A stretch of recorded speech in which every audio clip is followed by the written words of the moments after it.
السلام عليكم صاحبada qiimaha badan meel walba aad dunida ka joogteen waan idin salaamaya maanta waxaan jeclaystay inaan ila wadaago laba kalmadood oo aan rajaynayo naftaada iyo nafteedu inay waxan ku soo kordhiyaan waa qodobka koobaad ee raaligelintu macnaheedu ma ahan inaad adiga khaldan tahay ee waxay ka dhigan tahay inaad qiimeynayso qofka iyo xiriirka in ka badan saxnaanta adigu dooro waxaad doonaysaa saxnaanta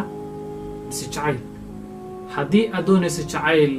waa in aad qofkaaga raali gelisaa haddii xataa aad saxan tahay waa qodobka labaad ee markay cidiyaha koraan ma jarno faraha ee waxaan jirnaa cidiyaha sidaas si lamid ah marka uu muranka u bato hajarin xiriirka adiga iyo qofka idinka dhaxeeyo ee muranka jar